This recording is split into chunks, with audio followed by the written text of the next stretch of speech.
and we're moving right along in the life of Elijah and Elisha and what we can learn from these men. Last week, we deviated a bit from things that we've been going through and reviewing, and I have a study that I've been kind of following along with and adding my own thoughts and different things as God leads. And we've seen obedience, prayer, courage, confidence of Elijah.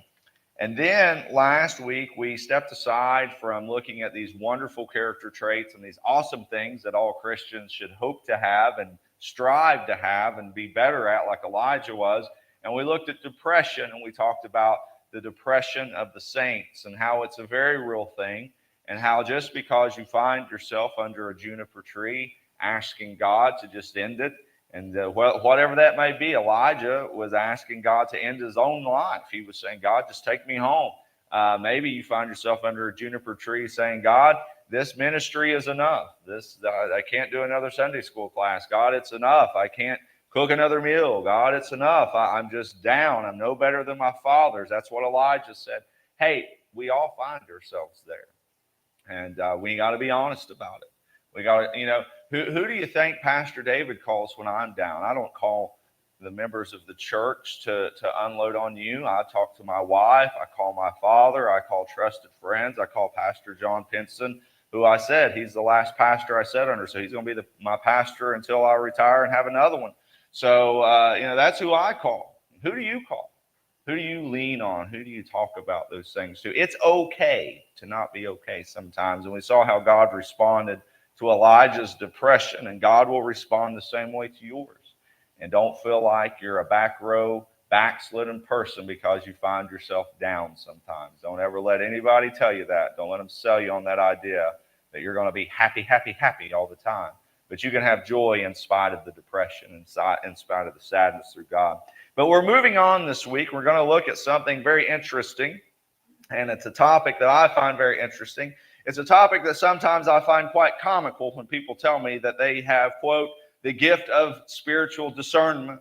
And I'll explain to you why I laugh when some folks tell me that. Discernment is a very real thing. Discernment is something that God gives us as Christians. I will say this. It's something God gives us as mature Christians. So we're going to look at discernment. We're going to look at a tale here, and we're going to find Elijah in a situation. At this point, God has given him Elisha. But we're going to talk about Elisha tonight. We're still focusing on Elijah. But we see old wicked King Ahab and his terrible wife Jezebel. They want this vineyard from this guy. This poor guy has this beautiful vineyard in the country, and they want it. He won't sell it. He won't give it to them. So they do what any wicked king and queen would do. They killed him, and they took it for their own. Well, the man of God is far away, and God gives him some discernment in this matter, and God sends him to Ahab and Jezebel to proclaim judgment. And can I say, it is long-awaited judgment on these two, but their end is quite satisfying as we see these evil people go down. But look with me in 1 Kings 21, beginning of verse 17. And the word of the Lord came to Elijah the Tishbite, saying, Arise, go down to meet Ahab, king of Israel, which is in Samaria. Behold, he is in the vineyard of Naboth, whether he is gone down to possess it. And thou shalt speak unto him, saying, Thus saith the Lord, Hast thou killed and also taken possession? And thou shalt speak unto him, saying, Thus saith the Lord, In the place where dogs lick the blood of Naboth, shall dogs lick thy blood, even thine. And Ahab said unto Elijah, Hast thou found me, O enemy, O mine enemy? That's one of the greatest ways. Whenever the devil or when an evil person greets you and says, Oh, you found me, oh, my enemy, you know you're doing a good job. Whenever Ahab sees Elijah at this point, he just acknowledges that there's no pleasantries whatsoever. He doesn't try to say, Hey, can we be friends? He says, Hey, you found me, oh, my enemy. And it's great honor to be an enemy of the devil and the things of Satan. And he answered, I found thee, because thou hast sold thyself to work evil in the sight of the Lord.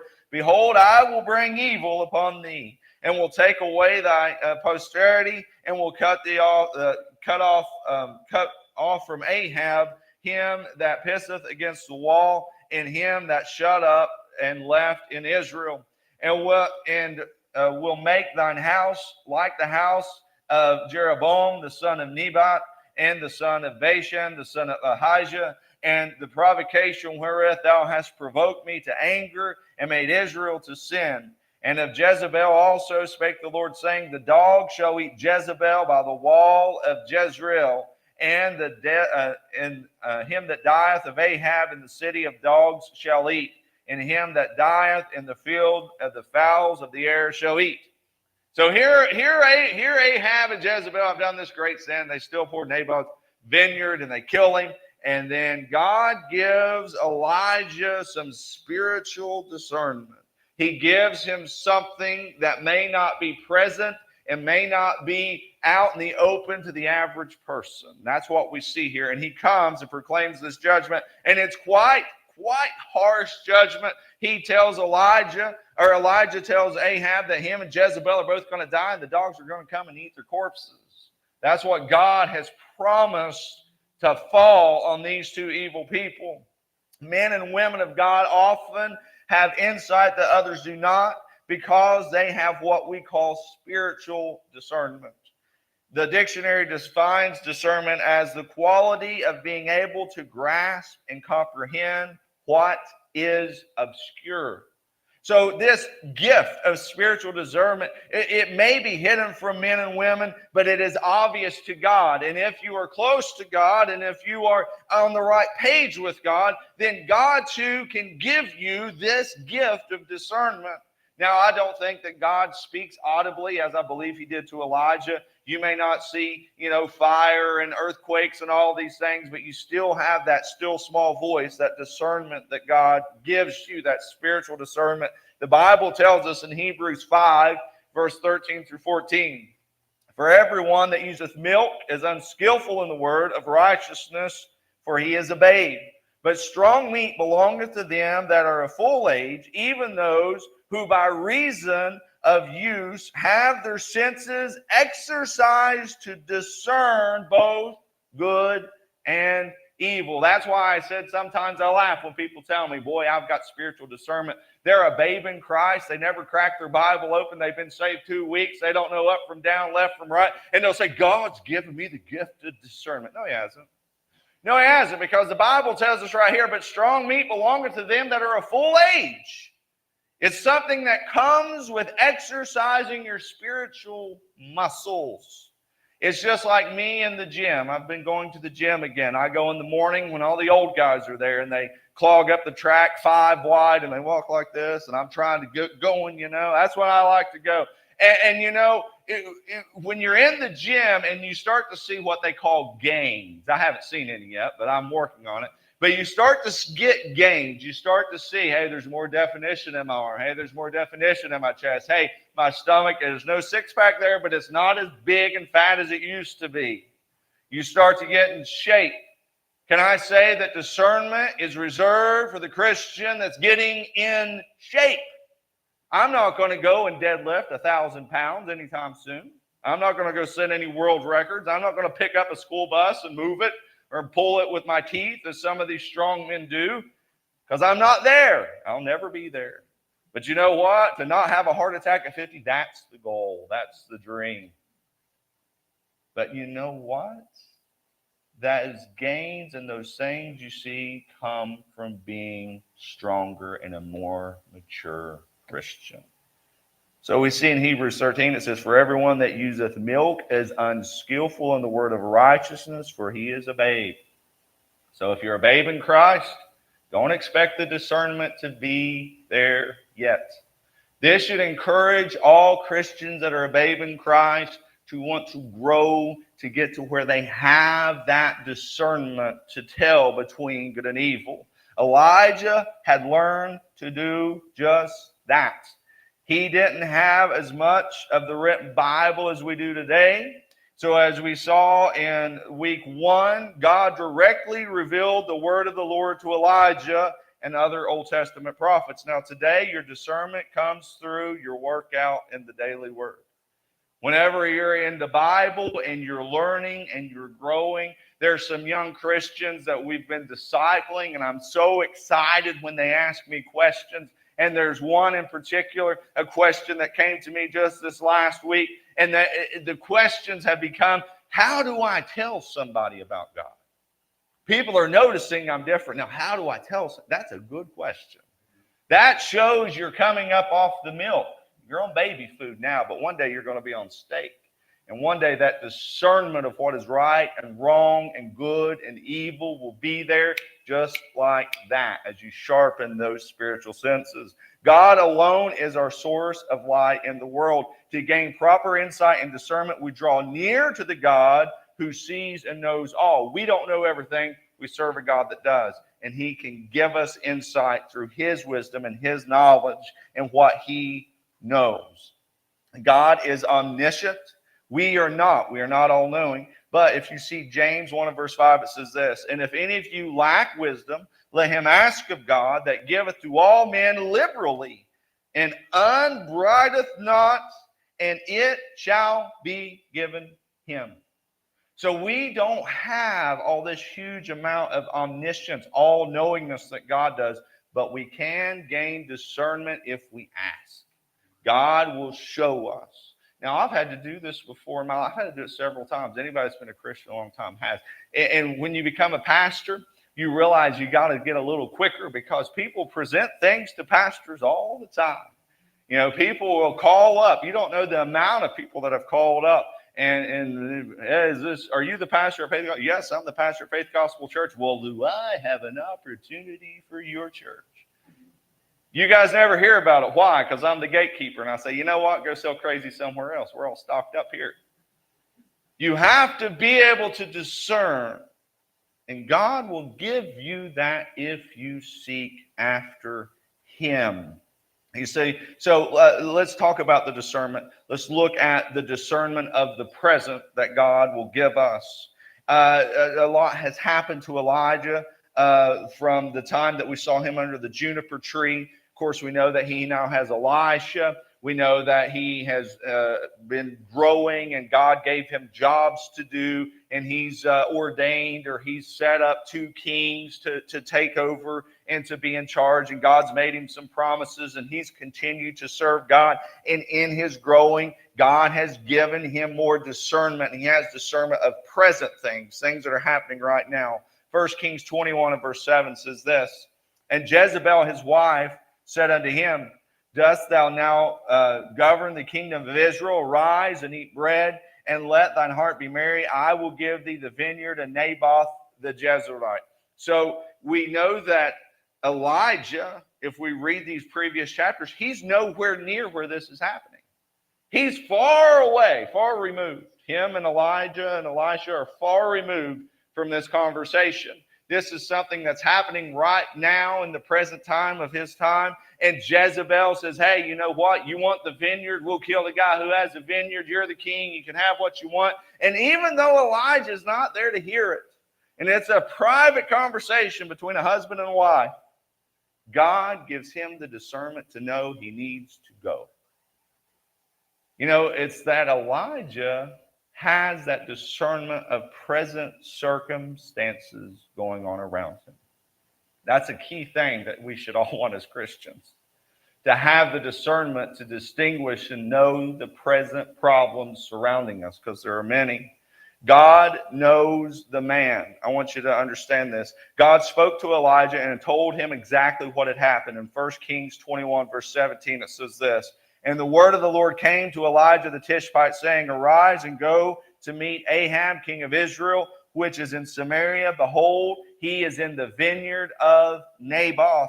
It is both encouraging and sobering to realize that God knows exactly who we are and where we are and what we're doing and how to get to us where he wants us to be. If you ever think, well, I just don't know how I'm going to find God's will for my life, the closer you get to God, the more you'll have the discernment to see what he wants you to do presently. And then you may even gain the discernment to see what he wants you to do down the road. You see, God calls Elijah and tells him he knows him. God knows us. And therefore, God can also give us the things we need at the present time to know the difference of what's going on. God knows the man, and God knows the motives. God told Elijah that Ahab had gone down to Naboth's vineyard to take possession of it. 1 Kings 21:18. Arise, go down to meet Ahab, king of Israel, which is in Samaria. Behold, he is in the vineyard of Naboth, whether he has gone down to possession. While the casual observer may think that Ahab was just out for a stroll, God knew that Ahab coveted the vineyard and that Ahab had killed to gain the vineyard.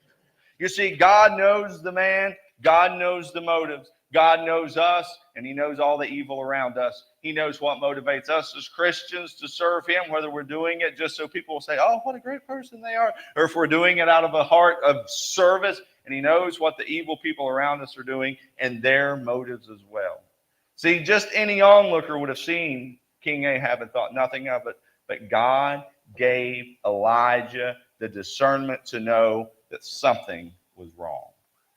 That's what we need as Christians, especially in today's world. If more Christians would grow from the milk of the word to the meat of the word, we'd have far fewer false doctrines accepted like we preached about on Sunday morning. Because people would have the discernment to know when they walked into church and it was not God's word being preached, they turn around and they walk right back out.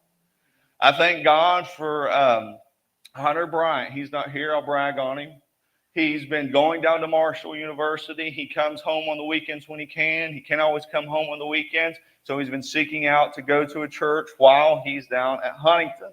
And he and some of his friends went to this quote-unquote church. And I was so proud when Jessica told me that these 3 or 4, 20-somethings, 19, 20-somethings looked at each other and said, we got to get out of here.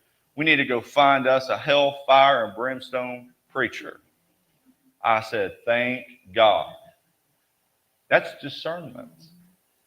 You know what that tells me about little Hunter? I mean, he's just a little fella, That tells me that he's going from the milk to the meat.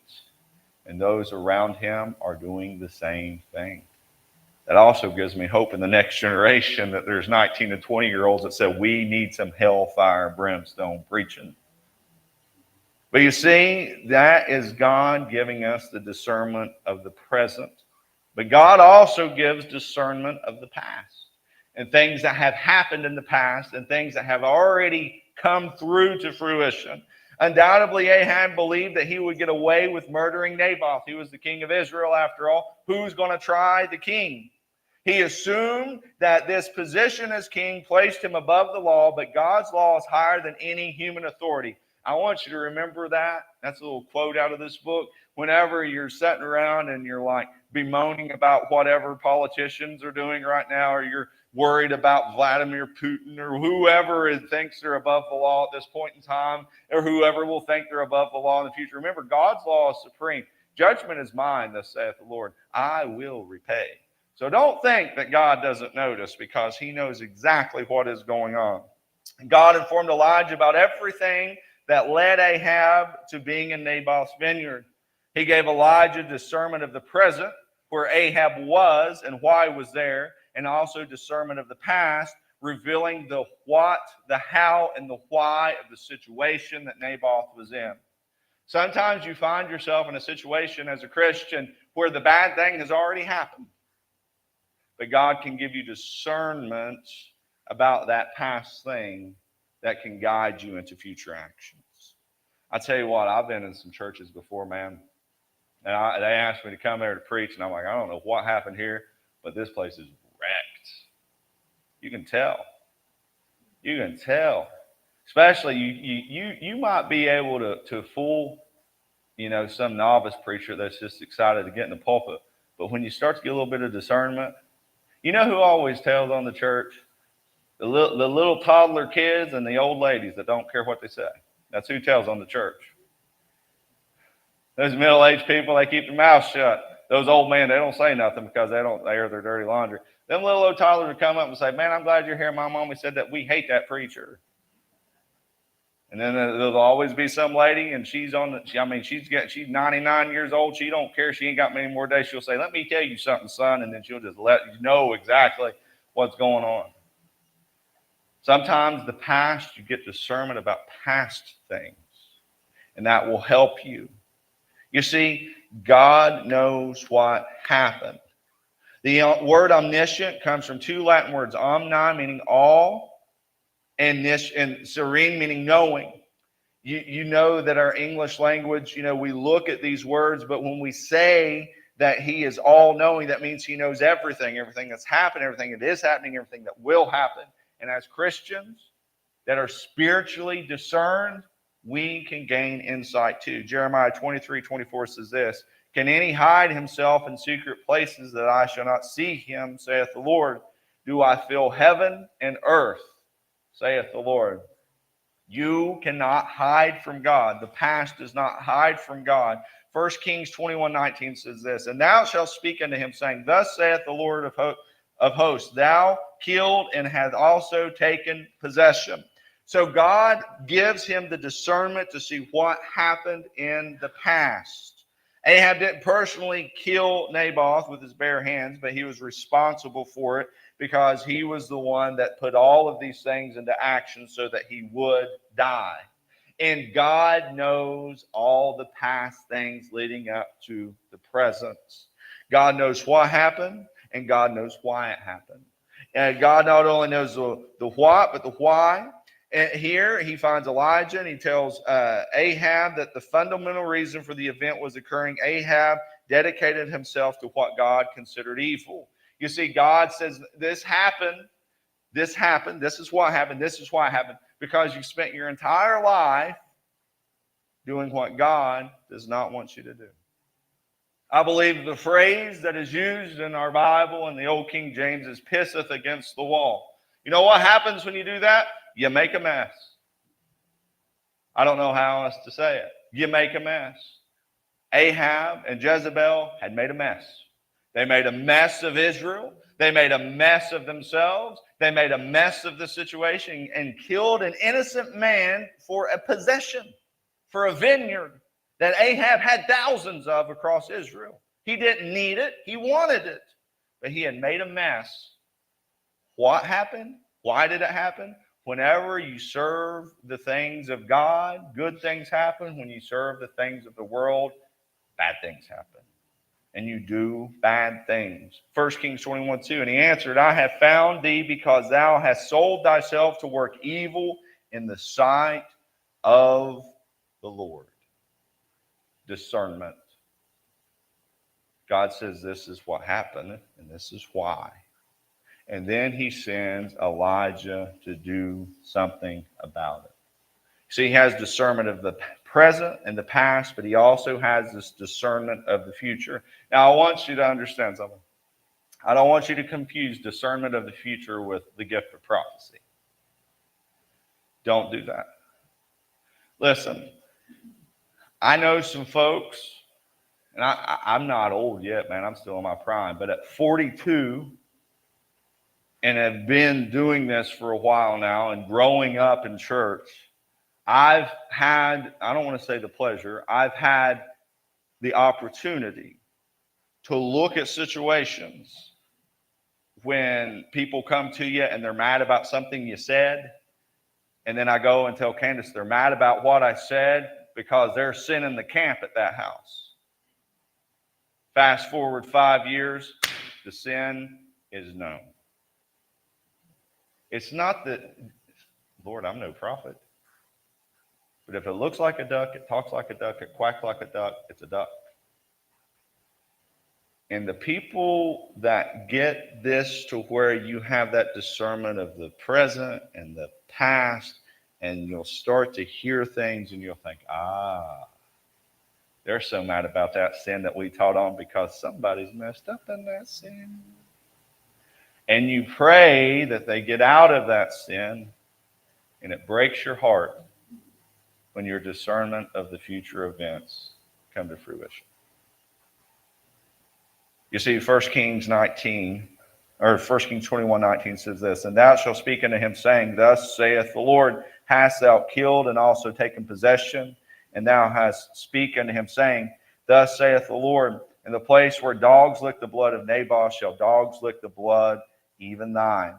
Behold, I will bring evil upon thee, and will take away thy posterity, and will cut off from Ahab him that pisseth against the wall, and him that is shut up and left in Israel.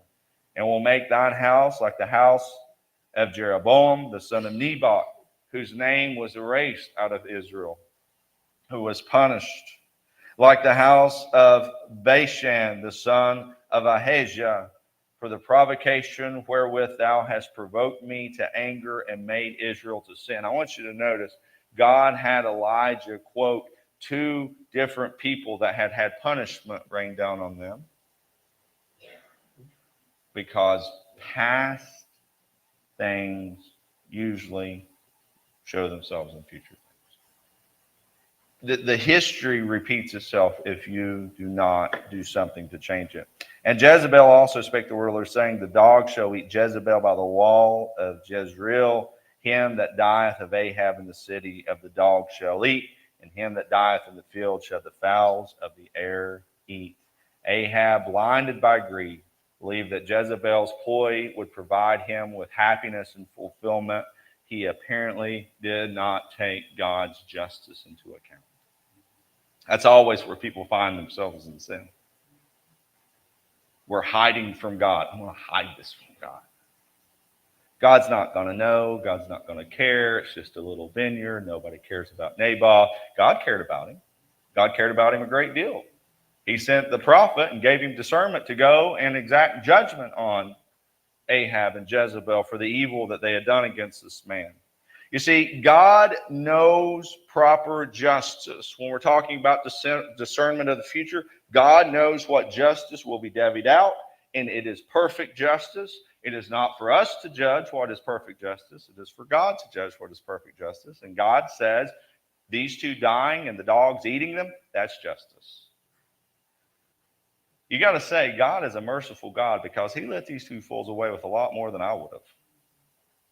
I'm not going to lie. I always tell Candace I would be a terrible cop. God would not want me to be a cop because I would be armed and dangerous. I would walk into one scene where one pervert had touched one kid and I would blow them away. That would be justice to me. I would go happily to jail. I'm just being honest with you. That would be me. God said, you can't have a gun at your work because you're crazy. You see, God has the ultimate gun. God could have killed these two long ago, but God, how merciful he is, how long-suffering he is, how much he gave them opportunity to come back to him. That's how merciful and loving and just God is. That he could have wiped these two off a long time ago, but he was giving them opportunity after opportunity after. He sent them the best prophet that Israel had ever known up to this point. He sent them Elijah to show them the power of God, to plead with them the power of God. He did all of this, giving them opportunity. And finally, he said, it's enough. This is perfect justice. You see, God knows proper and perfect justice, and God knows proper judgment. In Psalms 89 and verse 14, it says this, justice and judgment are the habitation of thy throne. Mercy and truth shall go before thy face. We don't understand perfect justice and proper judgment, but God does. It is always perfect, whatever he exacts on evil. Proverbs 21 and verse 3 says, to do justice and judgment is more acceptable to the Lord than sacrifice. You see, God has that discernment of that future act. He provides that to Elijah. He says, this is what's going to happen. This is what's happening. This is what happened. And this is what's going to happen in the future. That discernment. We might say that the fulfillment of justice is complete when proper judgment is made and carried out. Think of justice as an ongoing virtue, while judgment is an event in which justice is carried out. That's how God lives. He's just, and he has judgment. His justice goes and goes and goes, and his judgment comes swift and sure, and it's so sad to see sometimes. Perfect justice arises from the perfect knowledge of God, and his perfect knowledge of the crimes of Ahab and Jezebel was able to carry out perfect justice and judgment. Elijah was able to declare these messages because of the discernment that he received from God. God told him the whole story and precisely how it would end. We should long for discernment as Christians. Because not only are you going to be able to have discernment about things around you, but you'll have discernment about things of you. There's no better sign of a mature Christian than to see them be spiritually discerning. And they have spiritual discernment not only about the things out here, but the things going on in here where they say, whoa, I got to check myself. That's where we want to be. That's the sign that you're on the meat, not the milk. You see, this is why Bible study and prayer are so important. This is why growing in the nurture and the admonition of God is so important. And we're going to talk about this Sunday. I'm so excited about this Sunday morning sermon. I feel like last week I kicked you all in the jaw for like 55 minutes. This is going to be more encouraging. I'm excited to talk about God's sustaining power. God sustains you spiritually if you allow him. Now, he sustains you forever, your salvation, I believe. But that spiritual discernment, that spiritual growth, and those gifts of the Spirit that you grow into, God allows you to have those things. And that discernment is something that is so important as we mature as a Christian. It is a mature Christian that will have spiritual discernment and will have an amazing ability to disciple new young Christians. When you'll be able to look at a young man as a man that's been saved for a while and say, listen, buddy, that lady that's being so nice to you at work, you might want to watch out. Because you're going to save that young man a whole lot of heartache down the road. As an older lady, to look at a young lady and say, hey, young lady, that thing that you think you want to do so bad with your life, you don't need it because it's not in the will of God. That's not being judgy. That's having discernment. And that's what the world will say. Oh, you're being so judgmental. Oh, my goodness, we're just friends. Listen, if you see it happen and God leads you in it and God helps you in it, then you grow in it, and then you have the discernment to where you can disciple at a whole other level. I love talking to old preachers, man. I love old preachers. I love old pastors especially. I love old evangelists and missionaries. But, man, I love just old crotchety pastors. Been pastoring for 150 years. I love them. You know why? Because they've seen some stuff, and they've got some discernment about them. And I'll call them first and say, hey, this is going on. And they'll say, whoa, you better watch out. This is going to happen. You know, I've got older pastor friends that I've called before and talked to them about certain situations, and they almost told me to a T what the outcome would be. It was scary. They're not a prophet. They just got spiritual discernment. Why do they have that? Because they've been some places, they've seen some things, and they've allowed God to lead them. You see, that discernment that God gives is a perfect tool in our arsenal as a Christian, one that we should desire so much. And don't let any fool tell you, some people will throw that word around just so that you'll agree with them. I know a lady, she told me that. She, quote, had spiritual discernment. I don't even know if she's saved. I mean, that's how out of her head she is. And I was like, really? How does that work? God just lets me know. She never reads her Bible. She never prays. She never goes to church. I'm not so sure that's discernment. I think that's just your opinion. You go to the people that are grown in God. They're the ones who have that ability. It's a gift that God gives, but it's not something that babes in Christ acquire. It's a grown spiritual gift. Every head bowed and every eye closed. I pray that we have discernment, and I pray it makes more sense what it is, because I love, a lot of times we say words and we don't understand them. I hope that we all grow in discernment as Elijah and Elisha do. And that we can see the present and the past and the future things through the help of God. Something we should pray for as a Christian. You should pray for it tonight.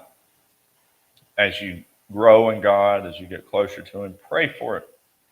God, give me discernment. When a situation comes up and you don't know the answer, do what James says. Ask God, who has all the wisdom, and He'll give it liberally if you're in a position to receive it, and you can have some discernment. I love when people say before they make any decision, well, let me pray about it. Let God guide me in this. That's where discernment comes from. It comes from God. Dear God, I come to you and I thank you so much for this evening. And God, I just pray you be with us as we go out and finish our week off. God, thank you for the praises we heard tonight. God, things, personal victories and families, and God, just victories in hope and a renewed spirit. And God, I pray for the situations in which they seem hopeless. God, the things that folks are struggling with, they've been struggling with. God, I pray you'll give strength, and God, give that endurance and give what they need in those situations. God, I pray for those requests that are never mentioned out loud. They're always of a private nature. God, that you be with each and every one of them. God, I pray we'd see great victory throughout our members and the people that come to Faith Gospel. I pray we'll see growth from babes to full-grown adult Christians. And God, you'll give us discernment when needed, and God, we need it every day. And God, I pray that we'll have the wisdom from on high to understand the difference between what we should do, what we want to do, and what your will is. God, thank you for all of these things in your name.